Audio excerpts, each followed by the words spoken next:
Welcome to Prabhu maths educational update நம்ம சேனலில் கண்டினியூஸாக ஃபாலோ பண்ணி உங்களுக்கு தேவையான நிறைய அப்டேட்டை கொடுத்துட்டே இருக்கோம். அதில் ரொம்ப இம்பார்ட்டன்ட் அப்டேட் தான் பார்க்க போகிறோம். ஸோ சேனலுக்கு நியூவாக வரீங்கன்னா சேனலை சப்ஸ்கிரைப் பண்ணி வச்சுக்கோங்க. நம்ம சேனல் பார்த்திங்கன்னா ஸ்பெசிஃபிக்காக தமிழ்நாடு அக்ரிகல்ச்சரல் யூனிவர்சிட்டியோட கவுன்சிலிங் ப்ராசஸ், அட்மிஷன் ப்ராசஸ் எல்லாமே உங்களுக்கு ஆன் டைமில் அப்டேட் எல்லாமே கொடுத்துட்டே இருக்கோம். அந்த வகையில் பார்த்திங்கன்னா இப்போது ஆன்லைன் ப்ராசஸ் இந்த வருஷம் ஆன்லைனில் நம்ம அப்ளை பண்ணுறதுக்கான அட்மிஷன் ப்ராசஸ் ஃபுல்லாக கம்ப்ளீட் ஆகிடுச்சு, அப்ளிகேஷன் ப்ராசஸ்ஸு. ஸோ இப்போ வாட் நெக்ஸ்ட்டுன்னு பார்த்தா அடுத்த ரேங்க் லிஸ்ட்டு தான் நமக்கு. ஸோ அந்த ரேங்க் லிஸ்ட்டோட டேட்டு ஒரு 15 டேஸுக்குள்ளே மேக்ஸிமம் ரிலீஸ் ஆகிடும்னு நம்ம எல்லோரும் எதிர்பார்க்குறோம். ஏன்னா ப்ரீவியஸ் இயர்ஸில் பார்த்திங்கன்னா அந்த டைமுக்குள்ளே தான் ரிலீஸ் பண்ணியிருக்கிறாங்க. ப்ளஸ் லாஸ்ட் இயர் பார்த்திங்கன்னா சம் டெக்னிக்கல் ரீசன்னால் அவங்க சொன்ன டேட்டில் ரிலீஸ் பண்ண முடியல. மறுபடியும் அதுக்கு ஒரு நோட்டிஃபிகேஷன் கொடுத்துருந்தாங்க. மேக்ஸிமம் பார்த்திங்கன்னா தமிழ்நாடு அக்ரிகல்ச்சரல் யூனிவர்சிட்டி என்ன பண்ணோன்னா எந்த ரீசனாக இருந்தாலும் ஒரு நோட்டிஃபிகேஷன் கிளியர் கட்டாக அவங்க ப்ரெஸ் ரிலீஸாக பண்ணிடுவாங்க. சரிங்களா? ஸோ அந்த நோட்டிஃபிகேஷனும் பார்த்திங்கன்னா அந்த வெப்சைட்டில் கிளியராக உங்களுக்கு டிஸ்பிளே ஆயிரும், ஸ்க்ரோல் ஆகிட்டே இருக்கும். நீங்கள் அதை வச்சும் ஃபாலோ பண்ணிக்கலாம். நம்ம சேனலை ஃபாலோ பண்ணிங்கன்னா அதுலேயும் நாம் அப்டேட் கொடுத்துட்டே இருப்போம். சரிங்களா? ஸோ அந்த வகையில் இப்போ பார்த்திங்கன்னா அடுத்து இப்போ இந்த ரேங்க் லிஸ்ட்டோட ப்ராசஸ் முடிஞ்சதுக்கப்புறம் அடுத்து நமக்கு கவுன்சிலிங் ஷெட்யூலை ரிலீஸ் பண்ணுவாங்கன்னு சொல்லி இந்த மாடல் ஷெட்யூல் நான் ஆல்ரெடி இந்த ஃபஸ்ட் ரவுண்ட் கவுன்சிலிங்கானது மட்டும் நாம் எக்ஸ்பிளைன் பண்ணியிருந்தோம். சரிங்களா? முன்னாடியே பார்த்தீங்கன்னா இப்போது அதே ஷெட்யூல் இது லாஸ்ட் இயரோட ஷெட்யூலை நான் உங்களுக்கு ஃபுல்ஃபில்லாக கொடுத்துருக்கேன். ஏன்னா உங்களுக்கு ஒரு ஐடியா கிடைக்கும். என்ன ஐடியா கிடைக்கும்? இந்த ஷெட்யூலை பார்த்தா அடுத்தடுத்த ப்ராசஸ் என்ன பண்ண போகிறாங்க டிஎன்ஏயூவில், சரிங்களா, நாம் அட்டன் பண்ண போகிற இந்த கவுன்சிலிங் ப்ராசஸ் எப்படி போய் எந்த பிளேஸில் முடிய போகுது அப்படிங்கிறதுக்கான ஃபுல் ஐடியா உங்களுக்கு இந்த கிளியர் கட்டாக இந்த ஃபோட்டோ காப்பி உங்களுக்கு கொடுக்கும். சரிங்களா? என்ன சார் எப்படின்னு பாருங்களேன். ஃபஸ்ட்டில் உங்களுக்கு கவுன்சிலிங் ஸ்டார்ட் பண்ண போகிறது ஸ்பெஷல் ரிசர்வேஷன் தான். ஃபஸ்ட்டு ஒரு 5 பாயிண்டில் எந்த ப்ராப்ளமும் இல்லை. சரிங்களா? அவங்களுக்கு ஆஃப்லைன் மோடில் தான் கவுன்சிலிங். லாஸ்ட் காலம் பாருங்கள், மோட் ஆஃப் கவுன்சிலிங் இருக்குது, அதில் ப்ராப்ளம் கிடையாது.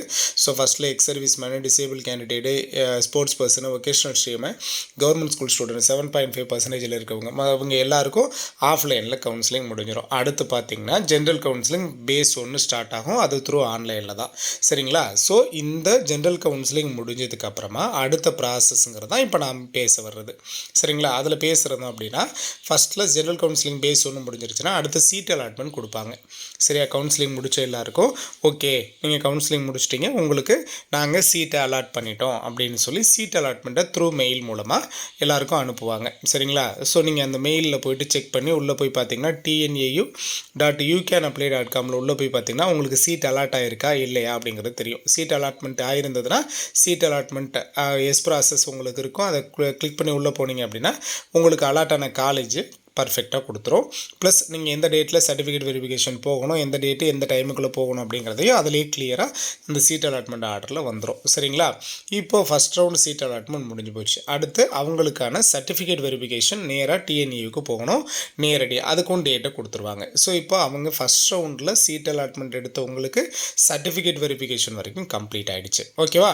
இப்போ இதில் இந்த ஃபஸ்ட் ரவுண்ட் சீட் அலாட்மெண்ட் முடித்து சர்டிஃபிகேட் வெரிஃபிகேஷன் போனவங்க ஒரு சில பேர் என்ன பண்ணுவாங்கன்னா, இல்லை சார் எனக்கு இந்த காலேஜில் விருப்பம் இல்லை, எனக்கு இன்னும் நான் அப்ளை பண்ணியிருக்கிற அந்த கேம்பஸ் ப்ரிஃபரன்ஸில் எனக்கு மேலே இருக்கிற ஏதாவது ஒரு காலேஜ், இதை விட நல்ல காலேஜ் எனக்கு கிடைக்கிறதுக்கு சான்ஸ் இருக்கா அப்படின்னு ஒரு சில பேர் ஸ்லைடிங் கொடுத்துட்டு வந்துடுவாங்க. சரியா? ஸ்லைடிங் ஆப்ஷன் கொடுத்துட்டு வந்துடுவாங்க.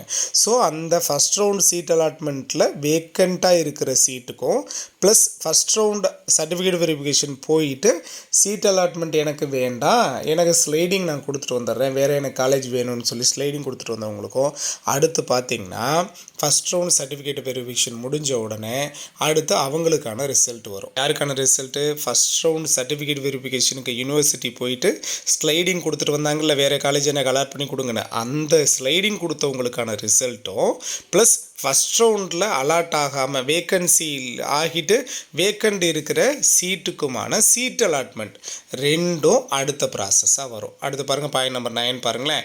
ஃபஸ்ட்டு ஸ்லைடிங் கொடுத்தவங்களுக்கும் அந்த சீட் அலாட்மெண்ட் அன்றைக்கே அவங்க டைமிங் கொடுப்பாங்க. அது ஆன்லைனில் வரும். சரிங்களா?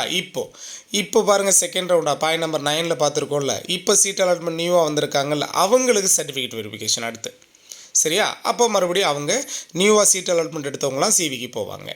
ஸோ அங்கே போயிட்டு அவங்க என்ன பண்ணுவாங்க, சிவி முடிக்கலாம், அல்லது அவங்களும் ஸ்லைடிங் கொடுத்துட்டு வந்துடலாம், எனக்கு வேறு காலேஜ் கிடைக்கலாம் அப்படின்னு சொல்லி ஸ்லைடிங் கொடுத்துட்டு வந்துடலாம். ஸோ அடுத்து பாயிண்ட் நம்பர் 11 பாருங்கள். அந்த ஸ்லைடிங் கொடுத்துட்டு வந்தவங்களுக்கு மறுபடியும் ஸ்லைடிங்கோட ரிசல்ட்டும் ப்ளஸ் நியூவாக வேக்கண்ட் இருக்கிற சீட்டுக்கு சீட் அலாட்மெண்ட் வரும்.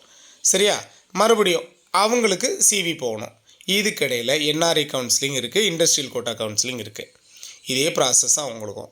தென் மறுபடியும் ஸ்லைடிங் 2ல் யார் யாருக்கு சீட் அலாட்மெண்ட் நியூவாக வந்திருக்கோ அவங்களுக்கு வெரிஃபிகேஷன் ஆகும். ஓகேவா? கேஸ் மறுபடியும் வேக்கண்ட் இருந்தால் அவங்களுக்கு மறுபடியும் ஸ்லைடிங் 3யோட ரிசல்ட்டும் ப்ளஸ் சீட் அலாட்மெண்ட்டும் கொடுப்பாங்க. இப்போ இது வரைக்கும் கம்ப்ளீட் பண்ணி முடிச்சிருவாங்க. இதுதான் ஷெட்யூலாக உங்களுக்கும் இந்த வருஷம் ரிலீஸ் பண்ணுவாங்க. சார் இதை தாண்டியும் வேக்கன்சி இருந்தால் என்ன சார் பண்ணுறது? மேக்ஸிமம் உங்களுக்கு ஃபஸ்ட்டு ஸ்லைடிங் செகண்ட் ஸ்லைடிங்குள்ளே கவர்மெண்ட் காலேஜோட சீட்டெல்லாம் ஃபில் ஆகிடும். ரிமைனிங் வர்றது எல்லாமே ப்ரைவேட் காலேஜில் வர்ற வேக்கன்சி தான். ஸோ ப்ரைவேட் காலேஜில் இன்னுமே எல்லா ஸ்லைடிங்கோட ரிசல்ட் வந்தும் வேக்கன்சி இருந்தால் கண்டிப்பாக கடைசியாக நடக்கிறதா ஸ்பாட் அட்மிஷன். சரியா? எல்லாரையும் நேராக வர வச்சு, சரி இனி யார் யார் கவுன்சிலிங் ஃபஸ்ட் ரவுண்ட் அட்டன் பண்ணிவிட்டு சீட்டு கிடைக்காம இருக்காங்களோ அவங்க எல்லாரையும் நேராக வர வச்சு ஸ்பாட்லேயே அட்மிஷன் போட்டு முடிப்பாங்க. ஓகேவா? இதுதான் ஸ்பாட் அட்மிஷன். இதுதான் உங்களுக்கும் நடக்க போகிற ப்ராசஸ். ஸோ இதே மாதிரியான அப்டேட் நம்ம சேனலில் கண்டினியூஸாக உங்களுக்கு கொடுத்துட்டே இருப்போம். ஸோ மறக்காமல் சேனலை சப்ஸ்கிரைப் பண்ணி பக்கத்தில் இருக்க பெல் ஐகானை கிளிக் பண்ணி வச்சுக்கோங்க. இது ஒரு எஜுகேஷனல் சேனல். உங்களோட லவ் அண்ட் சப்போர்ட் ரொம்ப ரொம்ப இம்பார்ட்டன்ட். ஓகேவா? தேங்க்யூ.